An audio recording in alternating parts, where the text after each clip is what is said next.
మంచిది. కొద్ది నిమిషాలు మనం దేవుని వాక్యంలో కొన్ని విషయాలు జ్ఞాపకం చేసుకుందాం.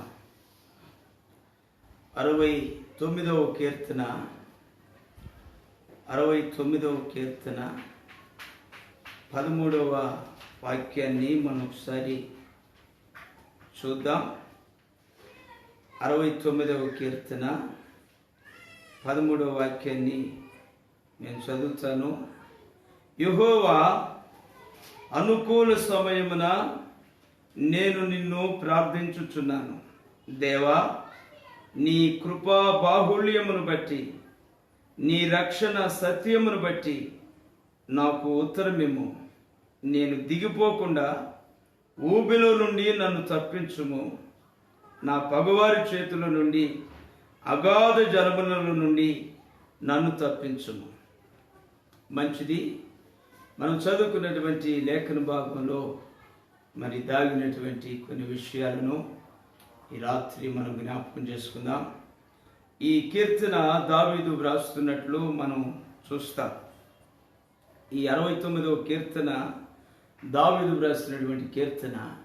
దావీదు అంటాడు ప్రార్థన విషయంలో, యెహోవా, అనుకూల సమయమున నేను నిన్ను ప్రార్థించుచున్నాను అన్నాడు.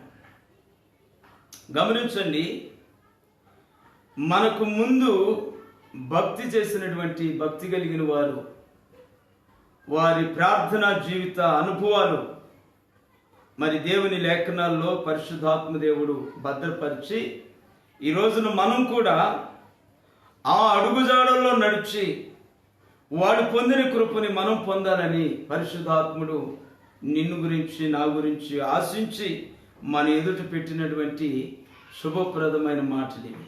దేవునికి స్తోత్రం.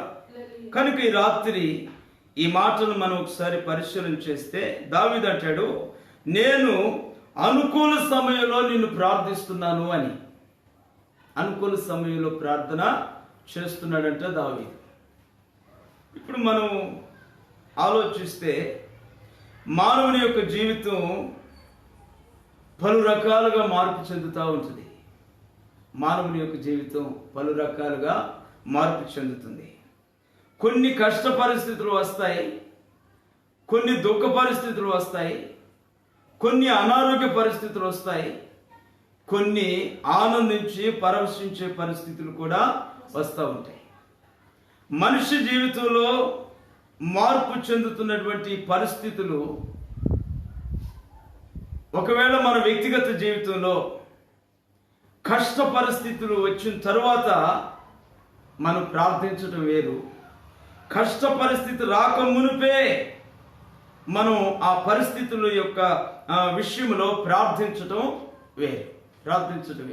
దావీదు అంటాడు, పరిస్థితి తన మీదకి రాక మునిపే ఆయన ప్రార్థన చేసే అలవాటు కలిగిన వ్యక్తిని మనకి ఈ 69వ కీర్తన చాలా చక్కటి సాక్ష్యం ఇస్తుంది. దావీదు రాస్తున్నటువంటి పాట ఇది. ఈ పాటలో ఆయన పెట్టుకున్న పదాలు ఏమిటి? ఆయన పదాలంటే, నేను అనుకూల సమయంలో నా దేవునికి ప్రార్థిస్తాను అంటున్నాడు. అనుకూల సమయం. మానవునికి సమయాలు కొన్ని అననుకూలమైన సమయాలు వస్తాయి, అనుకూలమైన సమయాలు కూడా ఉంటాయి. మనిషికి అనుకూలమైన సమయం జీవితంలో ఉన్నప్పుడు ఆ మనిషి అననుకూలమైన సమయాన్ని గురించి ఆలోచించాడు. సుఖంగా జీవించేటప్పుడు ఆ సుఖం వెనుకునే కష్టాన్ని మర్చిపోతాడు మనిషి. శ్రమలో ఉన్నప్పుడు శ్రమ వెనుక వచ్చేటువంటి సుఖాన్ని మర్చిపోతాడు. మానవునికి ఉన్నటువంటి ఒక బలహీనత అని నేను అనుకుంటాను. మానవుల్లో ఉన్నటువంటి ఇది ప్రాముఖ్యమైనటువంటి బలహీనత. ప్రజెంట్ తన జీవితంలో ఉన్నదానినే చూస్తాడు, కానీ ఆ తర్వాత రాబోయే వాటిని గురించి చూడడు. ఆ రాబోయే వాటిని గూర్చున్నటువంటి సిద్ధపాటు మన వ్యక్తిగత జీవితాల్లో ఉండదు. దేవుని యొక్క వాక్యం అంటుంది, జ్ఞానవంతుడు ఆపదని చూచి గమనిస్తాడు. ఆపద నుండి తప్పించుకునే దానికి తగినటువంటి ప్రయత్నం చేస్తాడంటే జ్ఞానవంతుడు. ఈ రాత్రి దావీదు పలుకుతున్నటువంటి మాటలో మనం నేర్చుకోవాల్సిన సత్యం ఏంటంటే, మనకి పరిస్థితులు అనుకూలంగా ఉన్నప్పుడే అననుకూలమైన వాటిని గురించి మనం ప్రార్థన చేయాలి దేవుని సన్నిధిలో. నీ జీవితంలో, నీ శరీరంలో ఆరోగ్యం ఉన్నప్పుడే ఆరోగ్యం లేనటువంటి పరిస్థితులు గురించి మనం ప్రార్థన చేయాలి. దావీదు వయస్సు ప్రాయంలో ఉన్నప్పుడే ఆయన ప్రార్థన చేస్తూ అంటాడు, నా వృద్ధాప్యంలో నాకు ఇంకా బలాన్ని కలిగించు. కారణం ఏంటంటే, నేను ఇంకా ఈ లోకాన్ని అనుభవించాలని అనడం ఆయన. నిన్ను కూర్చున్నటువంటి విషయాలు, నీ ఘనతలు, మీ శ్రేష్టమైన అనుభవాలు, కార్యములు, క్రియలు, వీటన్నిటిని గురించి ఇక మీదటి తరాలకు నేను తెలియపరిచేటట్లు నాకు వృద్ధాప్యములో నీ కృప, నీ బలమును నాకు ఇవ్వమంటాడు. వయస్సు ప్రాయంలో ఉన్నప్పుడు, ఒకవేళ ఈ మాట నడిప్రాయంలో ఉన్నప్పుడు పలికొండొచ్చు. నడిప్రాయంలో పలికిన మాట ఇది. నడిప్రాయంలో ఉన్నప్పుడు వృద్ధాప్యం గురించి ప్రార్థిస్తున్నాడు దావీదు. దీన్ని మనం ఏమనుకుంటామంటే అనుకూలమైన ప్రార్థన. మన వ్యక్తిగత జీవితాల్లో నేర్చుకోవలసిన ప్రాముఖ్యమైనటువంటి విషయం ఏంటంటే, ఈ వాక్యాల నుండి మనం ప్రజెంట్ మన జీవితంలో ఉండే పరిస్థితుల గురించి ప్రార్థించాలి. మన జీవితంలోనికి రేపటి దినాన రాబోతున్న వాటిని గురించి కూడా ప్రార్థించాలి. ఇది అనుకూలమైనటువంటి ప్రార్థన. నీ మోకాళ్ళు దేవుని సన్నిధిలో వంగగలిగేటప్పుడే నీ ప్రార్థన ఆరంభం కావాలి. నీ భవిష్యత్తును గురించి, నీ జీవితంలోనికి దేవుని శాపం రాకమునిపే నీ బ్రతుకులో ప్రార్థనా జీవితం అనేది ఆరంభం కావాలి. బైబిల్లో చాలా మంది భక్తులు వారి ప్రార్థన జీవితాలు ఆరంభిస్తూ వచ్చారు. అబ్రహాము వెళ్ళిన ప్రతి స్థలములో, బస చేసిన ప్రతి స్థలములో దేవునికి ఒక బలిపీఠాన్ని కట్టి ప్రార్థించటం ప్రారంభించినట్లు మనం దేవుని లేఖనాల్లో చూస్తాం. నోవహు శాపం నుండి బయటపడిన తర్వాత జలప్రళయం, అది ఒక బలమైన శాపం. ప్రజలందరి మీదకి దిగి వచ్చిన దేవుని ఉగ్రత జలప్రళయం అనేది. ఆ జలప్రళయం నుండి బయటపడిపోయిన తర్వాత, నేను శాపం నుండి బయటపడిపోయాను, ఈ భూమి మీద ఇక నరమాత్రుడు అనేవాళ్ళు ఎవ్వరు లేరు, నేను ఒక్కడినే, అంటే ఈ భూమి అంతా కూడా నాదే. ఏ ప్రాంతానికి వెళ్ళినా నువ్వు మా ప్రాంతానికి ఎందుకు వచ్చావని అడిగేవాళ్ళు లేరు. ఏ వస్తువును ముట్టినా ఇది మా వస్తువు, నువ్వెందుకు తీసుకున్నావని అడిగేవాళ్ళు లేరు. ఏ తోటలోనికి వెళ్ళినా ఇది మా తోట అనేవాళ్ళు ఎవరు లేరు. నోవహు ఒక్కడే, తన కుమారులు మాత్రమే భూమి మీద ఉన్న దినాల్లో అతనికి అది సుఖమైన జీవితం అనుకోవాలి, తిరుగులేని జీవితం అనుకోవాలి, ఆపద అవసరత లేనటువంటి బ్రతుకు అని మనం అనుకోవాలి. అయినా నోవహు ఓడ నుండి బయటకు వచ్చిన తర్వాత మొట్టమొదటిసారిగా ఆయన బలిపీఠాన్ని కట్టి ప్రార్థిస్తున్నట్లు మనం చూస్తాం. అప్రియమైన సహోదరులారా, ప్రార్థనా జీవితం అనేది మన రేపటి భవిష్యత్తుకి మనం వేసుకుంటున్నటువంటి ఒక బలమైన పునాది. ప్రస్తుతం మనం భయంకరమైనటువంటి దినముల్లో ఉన్నాం. ఈ కరోనా వ్యాధి రాజులు పరిపాలించినట్లుగా పరిపాలిస్తుంది. మన రాజులు మన దేశానికి మాత్రమే వాళ్ళ పరిపాలన. ప్రధానమంత్రి కానివ్వండి, ముఖ్యమంత్రులు కానివ్వండి, ఎలాంటి గొప్ప గొప్ప ప్రెసిడెంట్లు కానివ్వండి, నియంత్రులు కానివ్వండి, వారు ఉండే దేశానికి, వారు ఉండే ప్రాంతాలకే వాళ్ళు పరిపాలన, కానీ ఇంక వేరే ప్రాంతాల్లో వాళ్ళకి పరిపాలన లేదు. ఒక ఊరు పెద్ద మరొక ఊరికి ఎట్టివాడితో సమానం. అయితే ఈ కరోనా అనబడినటువంటి తెగులు ప్రపంచాన్ని వణికిస్తున్నటువంటి విజేత అని మనం చెప్పుకోవాలి. ఈ కరోనా తెగులు ఎలాంటిది? ప్రపంచ దేశం అంతటిని కూడా గడగడలాడిస్తున్నటువంటి ఒక బల పరాక్రమం కలిగినటువంటి యుద్ధవీరుడు అనుకోవాలి. ఎంతటి యుద్ధవీరుడు అంటే ఈ కరోనా తెగులు పేరుగాంచినటువంటి గొప్ప గొప్ప నాయకులు సైతం భయక్రాంతులు చేస్తా ఉంది. పేరుగాంచిన దేశాలు సైతం గడగడలాడిచ్చేస్తా ఉంది, గడగడలాడిస్తా ఉంది. ఆ దినాల్లో హిట్లర్ గురించి, ఆ దినాల్లో మరి అలెగ్జాండర్ గురించి ప్రపంచం ఎలా చెప్పుకుందో, వీళ్ళు గొప్ప మేధావులు, గొప్ప విజేతలు, గొప్ప నియంతులని ఈ రోజున ఈ కరోనా తెగులు గురించి కూడా అలా చెప్పుకోవాల్సినటువంటి అవసరత ఉంది. బలమైన నాయకుల్ని భయపెడతా ఉంది, బలమైన దేశాలను భయపెడతా ఉంది, బలమైన ధనవంతులను భయపెడతా ఉంది. ఎంత బలమైంది తెగులు! దీని క్రింద మనం ఇప్పుడు బానిసలుగా ఉన్నాం.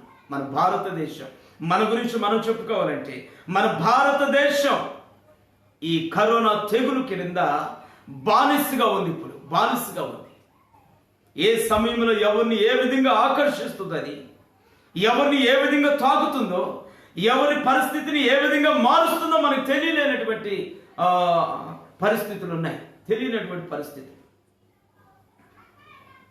జాగ్రత్త తీసుకుంటున్నటువంటి డాక్టర్లు సైతం ఈ రోగానికి చిక్కుపోయి వాళ్ళ యొక్క ప్రాణాన్ని నిలువను పోగొట్టుకుంటున్నటువంటి పరిస్థితికి. నిన్నగాక మొన్న నెల్లూరులో ఉన్నటువంటి డాక్టర్ గురించి మనం చూసాం. మన హృదయాలు పిండేసింది ఆయన యొక్క అనుభవాలు, ఆయన చరిత్ర. ఆయన చేతుల మీద ఎంతమంది పేదలకి, ఎంతమందికి ఆయన స్వస్థత ఇచ్చాడు. ఆయన శరీరానికి ఆయన స్వస్థత సమకూర్చుకోలేక ఆయన మరణిస్తే తన ఇంటి వారు కూడా ఆయనకు పరిచర్య చేయలేని పరిస్థితి. కనీసం దహనం చేయడానికి కూడా ఆయనకి స్థలం దొరకనటువంటి పరిస్థితి. మరణించిన మృతదేహాన్ని పలు స్థలాలకు మార్చినటువంటి సంగతి. ఎవరు దిక్కులేనటువంటి వ్యక్తిని పడేయవలసినటువంటి పరిస్థితి ఆయన శరీరానికి వచ్చింది. ఒక పేరుగాంచిన డాక్టర్, వైద్యుడు. నా ప్రియమైన సహోదరులారా, మన వ్యక్తిగత జీవితాల్లో ఉన్నటువంటి పరిస్థితిని చూసి మనం భ్రమపడవలసిన పరిస్థితి లేదు. మనకున్న ధనాన్ని చూసి, మనకున్న ఆరోగ్యాన్ని చూసి, మనకున్నటువంటి విలువైనటువంటి సంపదను చూసి మనం సంతృప్తి పడి ఆనందించవలసిన దినాలు ఇవి కానే కావు. కనుక మన జీవితంలో ముందు చూపు అనేది ఒకటి మనకు ఉండాలి. ముందు చూపు ఉండాలి. ఏమిటి ముందు చూపు? ధనం సంపాదించడంలో ముందు చూపు కలిగి ఉన్నారు ప్రజలు. ఆరోగ్యం పొందుకునే దానికి ముందు చూపు కలిగి ఉన్నారు. అందుకనే వ్యాయామాలు, అందుకనే ఈ ఎక్సర్సైజులు, అందుకనే ఉదయం పూట వాకింగ్లు. ఆరోగ్యాన్ని పొందుకునేదానికి, ఆరోగ్యం పొందడానికి ముందు చూపు ఉంది. ధనం సంపాదించేదానికి ముందు చూపు ఉంది. మనిషి భూమి మీద జీవించడానికి ముందు చూపు ఉంది. కానీ ఆ జీవితాన్ని దేవునికి మహిమకరంగా ఎటువంటి భయానకమైన పరిస్థితుల్లోనైనా స్థిరంగా నిలబెట్టుకోగలిగినటువంటి దానికి ముందు చూపు మాత్రం లేని వారిగా జీవిస్తూ ఉన్నారు. ఈ రోజున ధనవంతులు ఉన్నారు, ముందు చూపు కలిగి ధనాన్ని సంపాదించుకున్నారు. ఆ ధనం వాళ్ళకి ఈ రోజున ఈ కరోనా మహమ్మారి నుండి విడిపించేదానికి ఉపయోగపడినటువంటిదిగా మిగిలిపోయింది, నిష్ప్రయోజనం అయిపోయింది. మనిషి ముందు చూపుతో సంపాదించుకున్న ధనం అతనికి ఇప్పుడు ఆరోగ్యాన్ని కాపాడలేని పరిస్థితిగా మారిపోయింది. నా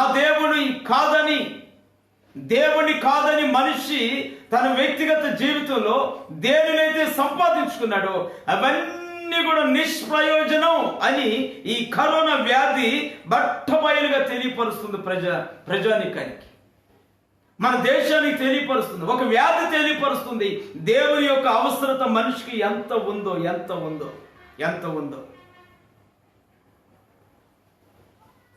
మన దౌర్భాగ్యం ఏమిటంటే ఇలాంటి కఠినమైన పరిస్థితుల్లో మనం మన దేవుళ్ళైనటువంటి వారి దగ్గరికి వెళ్ళి ప్రార్థించడానికి కూడా అవకాశం లేనటువంటి పరిస్థితులు. చూడండి, ముస్లిమ్స్ ఉన్నారు, మసీదుకి వెళ్ళి ప్రార్థన చేసుకోలేని పరిస్థితి. హిందువులు ఉన్నారు, వాళ్ళ దేవాలయాలకు వెళ్ళి ప్రార్థన చేసుకోలేని పరిస్థితి. క్రైస్తవులు ఉన్నారు, వాళ్ళ చర్చిలకు వెళ్ళి ప్రార్థన చేసుకోలేని పరిస్థితి. ఈ భయంకరమైన అనారోగ్య పరిస్థితుల్లో, ఈ కీడైనటువంటి తెగులు మనుషులను పరిపాలించి ధనవంతులు సైతం వణికిస్తున్నటువంటి ఈ దినాలలో మనిషి దేవుని దగ్గరికి వెళ్ళేదానికి కూడా అవకాశం పోగొట్టుకున్నటువంటి పరిస్థితి. కారణం ఏంటంటే దేవుడు అనుకూలంగా ఉన్నప్పుడు మనిషి దేవుని కాదని ఈ లోకమంతా సంపాదించుకునే దానికి దేవుని సన్నిధికి దూరం అయ్యాడు. కాబట్టి ఈ రోజున అవసరం వచ్చినప్పుడు, దేవుని అవసరం వచ్చినప్పుడు, దేవుని యొక్క కృప అవసరమైనప్పుడు, ఆయన కనికరం అవసరమైనప్పుడు ఆయన సన్నిధి దూరం అయిపోయింది మనిషి. అయితే నేను ప్రకటిస్తున్నటువంటి దేవుడు, ఆయన పేరు నజరేయుడైన యేసు. ఆయన అంటాడు, గాఢాంధకారములో నీవు ఉండి ప్రార్థించిన నేను నీ ప్రార్థన వింటాను. ఆమేన్. ఈయన ప్రార్థన వినే దేవుడు. నేను ప్రకటిస్తున్నటువంటి ఈ నజరేయుడైన యేసు ఎవరంటే ఆయన ప్రార్థన ఆలకించువాడు. దేవాలయంలోనికి వెళితేనే ఆయన ప్రార్థన వింటాను అని అనటంలా, పర్వత శిఖరాల మీదకి మీరు వచ్చి ప్రార్థిస్తేనే నేను వింటాను అనటంలా, మీరు చర్చిలో ఉండి ప్రార్థిస్తేనే నేను వింటాను అనటంలా, నేను ప్రకటిస్తున్న దేవుడు ఒక్కరు ఇద్దరు ముగ్గురు ఎక్కడ కూడి ఉండి ప్రార్థిస్తారో నేను వారి మధ్య ఉన్నాను అన్నాడు. అందుకని ప్రతి క్రైస్తవుడు, క్రీస్తును కలిగిన ప్రతి క్రైస్తవునికి మందిరం దూరం అయిపోయినా దేవుడు మాత్రం వారికి సమీపముగా ఉన్నాడు. ఎంత గొప్ప దేవుడు అండి! ఆయన పేరు నజరేయుడైన యేసు. దేవునికి స్తోత్రం. ఆయన పేరు నజరేయుడైన యేసు. ఆయన అందరికీ ప్రభు అని దేవుని వాక్యం చెబుతుంది. ఆయన ఒక కులానికి కాదు, మతానికి కాదు, ఒక గోత్రానికి కాదు, ఒక ప్రాంతానికి కాదు, ధనికునికి కాదు, పేదకి కాదు, దరిద్రునికి కాదు, అందరికీ ఆయన ప్రభు అయి ఉన్నాడు. అందరికీ ప్రభు అయి ఉన్నాడు. ఒకవేళ నువ్వు మసీదుకు దూరం అయిపోయి కృంగిపోతున్నావేమో, ఇదిగో యేసు క్రీస్తు సన్నిధిలో నువ్వు మోకరించి ప్రార్థించు. నీ ఉన్న చోట ప్రార్థించు, ఆయన ప్రార్థన వింటాడు. ఒకవేళ నువ్వు హిందువు అయి ఉండి నేను మా దేవాలయాలకు దూరం అయిపోయాను, మరి నా పరిస్థితి ఏమిటి అని నువ్వు కృంగిపోతున్నావేమో, కృంగిపోవలసిన పని లేదు. నీ ఉన్న స్థలములోనే యేసయ్యా అని నువ్వు అనగలిగితే ఆయన నీ ముందుకు వచ్చి నీ ప్రార్థన వింటాడు. ఆయన ప్రార్థన వినే దేవుడని దేవుని యొక్క వాక్యం చెబుతున్నటువంటి సత్యం. పరిశుద్ధ బైబిల్ గ్రంథం అంటుంది ఆయన ప్రార్థన వినే దేవుడు, ప్రార్థన వినే దేవుడు.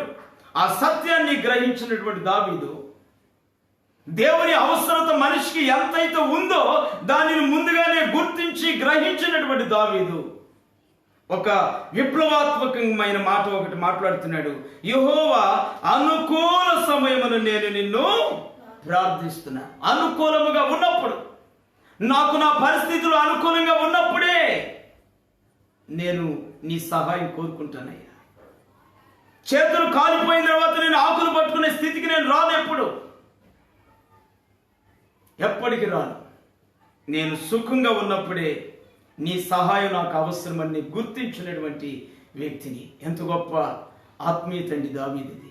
దావీదు ఆత్మీయత ఎంత గొప్ప ఆత్మీయత. అందుకనే యేసు ప్రభు భూమి మీద ఉన్న దినాలలో దావీదు కుమారుడా అని పిలిపించుకునే దానికి ఆయన ఇష్టపడ్డాడు. దావీదు మధురమైనటువంటి వ్యక్తి, దావీదు శ్రేష్టమైన వ్యక్తి. ప్రార్థన అవసరత ఎంతైనా ఉంది అని గుర్తించి గ్రహించినటువంటి వ్యక్తి. అందుకనే దినానికి 7 మార్లు ఆయన చక్రవర్తి అయినా, రాజు అయినా, పరిపాలన బాధ్యతలు ఉన్నా, కుటుంబ బాధ్యతలు ఉన్నా, బిడ్డల బాధ్యతలు ఉన్నా, ఆయన నెత్తి మీద ఎన్ని బాధ్యతలు ఉన్నా దేవుడు లేనిదే ఈ బాధ్యతలకి సరైన న్యాయం, సరి అయిన సహాయం నా వల్ల కాదు అని గుర్తించిన దావీదు ఎన్ని బాధ్యతలు పని పాటలు ఉన్నా వాటన్నిటిని ప్రక్కన పెట్టి దినానికి 7 మార్లు ఆయన దేవుని సన్నిధిలో మోకరించినట్లు, స్తుతించినట్లు, ప్రార్థించినట్లు ఆయన చరిత్ర మనకు చెబుతున్నటువంటి ఒక నగ్గన సత్యం. ఆమేన్. దేవుని స్తోత్రం. హల్లెలూయా. దావీదులో ఉన్నటువంటి ఆత్మ ఈ రాత్రి ఈ వాక్యం వింటున్న మీ అందరిలో కూడా నా దేవుడు సమృద్ధిగా నింపునుగాక, సమృద్ధిగా నింపునుగాక. దేవునికి స్తోత్రం. కాబట్టి ఈ రాత్రి మనం తెలుసుకునే సత్యం ఏంటంటే, యెహోవా అనుకూల సమయమున నేను నిన్ను ప్రార్థిస్తున్నానయ్యా. నా పరిస్థితులు దెబ్బతిన్నప్పుడు ప్రార్థించడం లేదు, నా పరిస్థితులు బాగున్నప్పుడే ప్రార్థన చేస్తున్నాను. నా శరీరానికి రోగం వచ్చినప్పుడే ప్రార్థించడం కాదు, రోగం రాకమునిపే నేను ప్రార్థన చేస్తున్నాను. నా కుటుంబం దెబ్బతినిపోయి రోడ్డుకెక్కి నవ్వుల పాలు అయిన తర్వాత నేను నీకు సన్నిధిలో ప్రార్థన చేయటం లేదు. నా కుటుంబం ఒక గౌరవంగా ఉన్నప్పుడే నేను నీ సన్నిధిలో నీ సహాయం కోరుకుంటున్నాను. అనుకూలమైన ప్రార్థన. ఈ రోజున వయస్సు ప్రాయం ఉందని, బలం ఉందని, ధనముందని, మంది ఉన్నానని అహంకారము చేత నా దేవుని యొక్క సహాయం నాకు ప్రస్తుతం అవసరం లేదు, నేనే నా అవసరాలన్నీ తీర్చుకోగలను అనుకుంటున్నావేమో. నేనేమంటానంటే ఇప్పటికీ ప్రజలు గుర్తించున్నారు. ఎందుకంటే ఈ కరోనా తెగులు ప్రజలందరికీ దేవుడు ఎంత అవసరమో గుర్తు చెప్పింది. ఇప్పటి వరకే ప్రజలందరూ భూమి మీద ఎన్ని సంపాదించుకున్నా అది అతని జీవమునకు మూలము కాదనేది వాస్తవంగా తెలుసుకున్నారని నేను నమ్ముతున్నాను. ఇంకా ఎవరైనా తెలుసుకోలేని వాళ్ళు ఉంటే వాళ్ళని నేను అంటున్న మాట కాదు ఇది, వాళ్ళని బైబిల్ అంటుంది మూర్ఖులు అని. వీళ్ళెవరు? మూర్ఖులు వీళ్ళు. పరిస్థితులు భయానకంగా మారిపోతూ ఉన్నా వాళ్ళు కళ్ళు తెరవనటువంటి మూర్ఖులు. దేవుని అవసరత ప్రజలకి ఎంత ఎక్కువగా ఉందో ఈ తెగులు మనకి తెలియపరుస్తూ ఉన్నా ఇంకా వాళ్ళు జ్ఞానములో కళ్ళు తెరవలేనటువంటి మూర్ఖులు, ఆత్మ సంబంధమైన నిద్ర మత్తు కలిగినటువంటి వాడివి. నేను ఇలాంటి అనుభవంలో ఉండేవారికి ప్రేమపూర్వకంగా చెబుతున్నటువంటి మాట ఏమిటంటే, ఒక దైవ సేవకుడిగా నేను చెబుతున్న మాట ఏమిటంటే, మీరు కళ్ళు తెరవండి, ఆత్మీయ నిద్ర విడవండి. దేశం మనకు ఒక పాఠం నేర్పుతూ ఉంది. తెగులు ఒక నగ్న సత్యాన్ని మనకు తెలియపరుస్తూ ఉంది. భూమి మీద దేవుని విడిచిపెట్టి నీవు సంపాదించుకున్న సంపద కలిమి అది అతనికి జీవం కాదు అని నా దేవుడు ముందే చెప్పినటువంటి వాక్యం ఈ రోజున వాస్తవాలుగా మనం కళ్ళతో చూస్తూ ఉన్నాం. అందుకని మనం నేర్చుకోవాల్సిన సత్యం ఏంటంటే, నీకు ఎన్ని ఉన్నా నీ జీవితం గురించినటువంటి గ్యారంటీ నీకు నాకు లేదు. కాబట్టి మన ముందు బ్రతుకులు మనకి ఏమి సమీపిస్తుందో, ఏమి సంభవిస్తుందో మనకు తెలియదు. కాబట్టి మనం ముందుగానే మనకు అన్ని అవయవాలు అనుకూలంగా ఉన్నప్పుడే, మనకు సమయం అనుకూలంగా ఉన్నప్పుడే, నువ్వు ప్రార్థన చేయగలిగిన సదుపాయం నీకు ఉన్నప్పుడే, మందిరానికి రాగలిగిన సదుపాయం ఉన్నప్పుడే, నువ్వు యేసు ప్రభుని అయ్యా అని అనగలిగిన నోరు, దేవుని సన్నిధికి రాగలిగినటువంటి కాళ్ళు నీకు అన్ని పనిచేస్తూ ఉన్నప్పుడే అది అనుకూలమైన సమయం నీకు. దావీదు అంటాడు, అలాంటి అనుకూలమైన సమయాన్ని నేను యెహోవా ఎదుట ప్రార్థించడానికి ఉపయోగించుకున్నాను అని. మరి ఈ రాత్రి వాక్యం వింటున్నా నా ప్రియ సహోదరుడా, నీ మాట ఏమిటి? నువ్వే తీర్మానం చేసుకుంటున్నావు ఈ కడవరి దినాల్లో? ఈ తెగులు ద్వారా నువ్వు నేర్చుకున్నది ఏమి నేర్చుకున్నావు? ఏ పాఠం నేర్పుతుంది తెగులు? ఏ పాఠం నేర్పించింది నీకు? ఆ నేర్చుకున్న దానిలో నుండి ఈ రాత్రి వాక్యం నీకు నేను హెచ్చరిక చేస్తుంది. ఏమంటే, నీకు పరిస్థితులు ఒకవేళ కొన్ని పరిస్థితులు చేజార్చుకుని ఉండవచ్చు. ఇప్పుడు ఉన్న సమయం ఇక ముందు దినాల్లో నీకు అది కూడా రాకపోవచ్చును. అందుకని ఈ సమయాన్ని సద్వినియోగం చేసుకొని అనుకూల సమయంలోనే దావీదు వలె ప్రార్థించడం మనం నేర్చుకోవాలి. ఇంకొక మాట మనం క్రిందకి చదివితే 14 అంటాడు, నేను దిగిపోకుండా ఊబిలో నుండి నన్ను తప్పించుము. నేను దిగిపోకుండా అంటే దావీదు ఇంకా దిగలేదు. ఊబి అంటున్నాడు అక్కడ. ఆ ఊబిలో నేను దిగిపోయాను, నన్ను కాపాడు అంటున్న దావీదు. లేఖనాన్ని మనం జాగ్రత్తగా పరిశీలన పెట్టి చూడాలి. నేను దిగిపోకుండా, నా ఎదుట ఊబి ఉంది. ఆ ఊబిలో ఒకవేళ నేను దిగిపోతానేమో, దిగకుండా దావీదు ఇంకా ఊబిలో పడలేదు. ఊబి దేవుని యొక్క వాక్యంలో, బైబిల్లో ఊబి అనే దానికి నిదర్శనంగా మీనింగ్ మరొక అర్థం ఏమిటంటే, అది పాపము అని అర్థం. పాపం ఒక ఊబి. పాపం అనేది ఒక ఊబి. ఈ పాపం అనే ఊబిలో నేను దిగిపోకుండా పడకుండా ఉండునట్లు, అంటే దావీదు ఉద్దేశం ఏంటంటే, అయ్యా నేను ప్రార్థనా పరుని కావచ్చు, నేను భక్తి కలిగిన వాడిని కావచ్చు, నేను దినానికి 7 మార్లు స్తుతించే వ్యక్తిని కావచ్చు, నేను పాటగాడిని కావచ్చు, సంగీత దర్శకుని కావచ్చు, రాజును కావచ్చు, ప్రజలను నడిపించే వ్యక్తిని కావచ్చు, అయినా నేను బలహీనుడిని. ఏదో ఒక దినం, ఏదో ఒక సమయం, ఏదో ఒక సందర్భంలో నేను పాపంలో పడిపోయే అవకాశం ఉంది నాయన. పడతానేమో అని నా భయం. ఇప్పటి వరకు పడలేదు, ఇప్పటి వరకు నీతిగానే ఉన్నాను నేను, ఇక మీదటి దినాల్లో పడిపోతానేమో. అందుకని పడకుండా ఉండునట్లు నన్ను తప్పించుము అంటున్నాడు. అది అనుకూలమైన సమయంలో దావీదు చేస్తున్న ప్రార్థన. ఇంకెంతకు మించి మనకి ఏం ఆధారం కావాలి దేవుని వాక్యంలో? నీ జీవితంలో, నా జీవితంలో ఒకవేళ నేను భక్తి కలిగిన వాడిని విరవీగుతున్నావేమో, నేను ప్రార్థన వీరుండని విరవీగుతున్నారేమో, నేను గొప్ప పాటగాడిని, నేను గొప్ప ప్రకటించగలిగిన వ్యక్తిని, నేను గొప్ప మినిస్ట్రీ పరిచర్యలు నడిపించగలిగిన వ్యక్తిని అని అనుకుంటున్నావేమో. ఏమో, ఎవరికి తెలుసు? సంసోను అనుకున్నాడు నాకు తిరుగు లేదని. కొదమ సింహాన్ని చీల్చి అవతల పడేస్తున్నప్పుడు నాకు తిరుగులేదు అనుకుంటున్నాడు సంసోను. న్యాయాధిపతి అయిన సంసోను, ఇశ్రాయేలు ప్రజలకి న్యాయాధిపతిగా ఉన్నటువంటి సంసోను యవ్వన కాలంలో చిన్న వయసులో 1000 మంది ఫిలిష్తీయులను హతమారుస్తున్నప్పుడు సంసోను అనుకొని ఉండవచ్చు, నేను ఎన్నడూ పడిపోను, నేను దేవుని బలం కలిగిన వ్యక్తిని అని.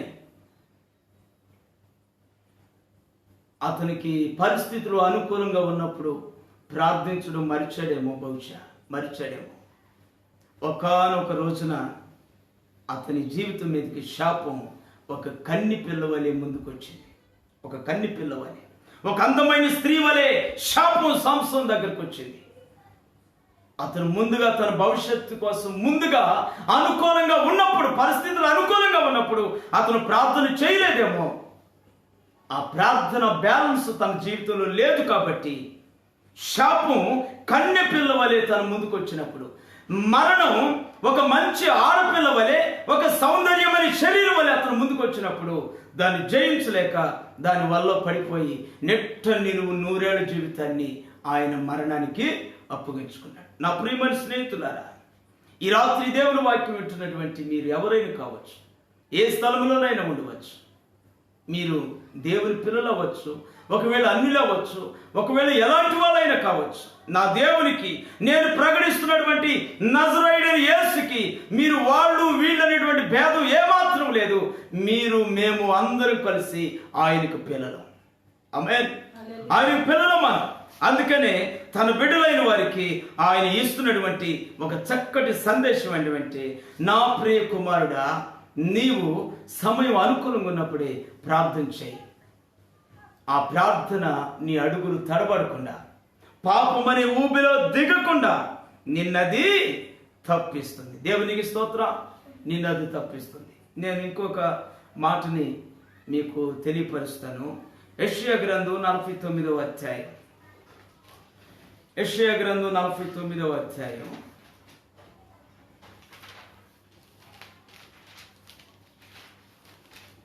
యెషయా గ్రంథం 49:8వ వాక్యాన్ని ఒకసారి మనం చూస్తూ ఉన్నప్పుడు అక్కడ ఒక చక్కటి మాట వ్రాయబడింది. యెషయా గ్రంథం 49:8వ వాక్యం. యెహోవా ఇలాగు సెలవిచ్చుచున్నాడు, అనుకూల సమయమందు నేను నీ మొర ఆలకించి. దేవుని స్తోత్రం. హల్లెలూయా. దావీదు అంటాడు, అయ్యా అనుకూల సమయమున నేను నీకు ప్రార్థిస్తున్నాను అని. ఇప్పుడు దేవుడు అంటాడు, అనుకూల సమయమందు నేను నీ మొర ఆలకించి ఉత్తరం ఇస్తున్నాను అంటున్నాడు. నీవు అనుకూల సమయం, నీకు అనుకూలమైన సమయం, పరిస్థితులు బాగున్నప్పుడే నువ్వు ప్రార్థన చేయగలిగే మనిషివైతే, అవసరం లేకపోయినా ప్రార్థించాడే, కొదువు లేకపోయినా ప్రార్థించాడే, పరిస్థితులు దెబ్బతినకపోయినా ప్రార్థిస్తున్నాడే అని అనుకునే దేవుడు మాత్రం ఆయన కానే కాడు. చక్కగా తన ప్రజలైన వారికి ఆయన ఒక వాగ్దానం ఇస్తున్నాడు. యెహోవా ఇలాగు సెలవిస్తూ ఉన్నాడు. ఎవరు సెలవిస్తున్నాడు? ప్రార్థన ఆలకించువాడు సెలవిస్తున్నాడు. ప్రార్థన వినే దేవుడు నీకు నాకు మనందరికీ ఈ భయానకమైన పరిస్థితుల్లో, ఈ తెగులు అనే కాడి క్రింద బానిసలుగా ఉన్న మనందరి జీవితాలకి దేవుడు ఒక చక్కటి వాగ్దానం ఇస్తున్నాడు. అనుకూల సమయమందు నేను నీ మొర ఆలకించి నీకు ఉత్తరము ఇచ్చి తిని, రక్షణ దినమందు నిన్ను ఆదుకొంటిని. దేవునికి స్తోత్రం. అనుకూల సమయంలో మనం ప్రార్థించినప్పుడు ఆయన ప్రార్థన ఆయన దగ్గరకు చేర్చుకొని తిరిగి మనకి తన రక్షణ దినములో మనకి సహాయము దయచేవాడు. రక్షణ దినములు ఏమిటి? రక్షణ దినమందు నిన్ను ఆదుకొంటిని. ఏమిటి రక్షణ దినం? ఏది? నువ్వు బాప్తిసం తీసుకున్న దినం రక్షణ దినమా? నువ్వు ప్రమాదం నుండి తప్పించబడిన దినం రక్షణ దినమా? నిన్ను పాము గరిస్తే బ్రతికింది రక్షణ దినమా? డెంగీ వ్యాధి నిన్ను తాకినప్పుడు నువ్వు బ్రతికి బయటపడి బట్టగట్టినప్పుడు అది నీకు రక్షణ దినమా? మరణ సంబంధమైన దానిలో కూరుకుపోయి బయటపడినందున అది నీకు రక్షణ దినమా?